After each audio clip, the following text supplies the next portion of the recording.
Une plongée à 45 mètres de profondeur. Pour commencer ce journal, direction la mer d'Iroise et le raz de Sein, formidable terrain de jeu pour les amateurs d'archéologie sous-marine. Une nouvelle épave y a été identifiée, le Frascati, un navire britannique qui a disparu au 19e siècle. Cette semaine, une équipe de plongeurs a pu remonter la cloche du bâtiment. Elle va être restaurée. Le récit de Julien Lebotte, les images sous-marines sont signées Stéphane Sauvier. Le raz de Sein, un décor magnifique en toute saison et un passage redouté des navigateurs.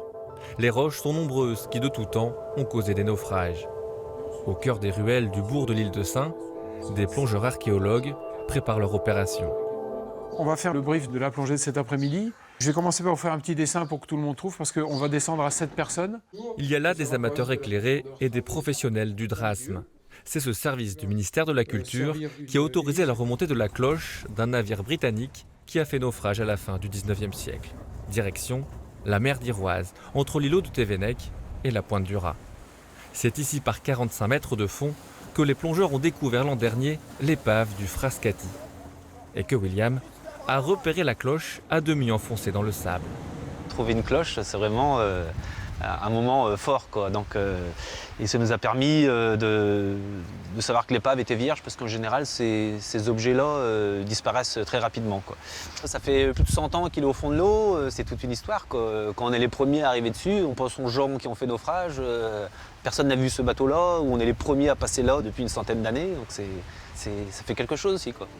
L'objet va être remonté à la surface dans un filet. Si la cloche est la star du jour, c'est toute l'épave, très bien conservée, qui vaut le détour. À côté des membrures bien visibles, de la chaudière encore debout, des blocs de charbon, la cargaison que transportait le Frascati en ce 6 janvier 1876. C'est un petit vapeur, c'est pas un très très grand navire. On sait qu'il vient de Cardiff et qu'il se dirige vers les Sables d'Olonne.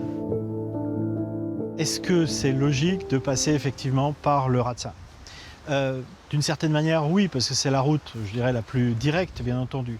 Le seul problème, mais là, c'est une hypothèse, ce n'est rien d'autre, c'est qu'il a sans doute serré trop à tribord Thévenec et il y avait une roche sur laquelle il a percuté. À bord, 14 hommes d'équipage, tous sauvés par un bateau de pêche de Douarnenez.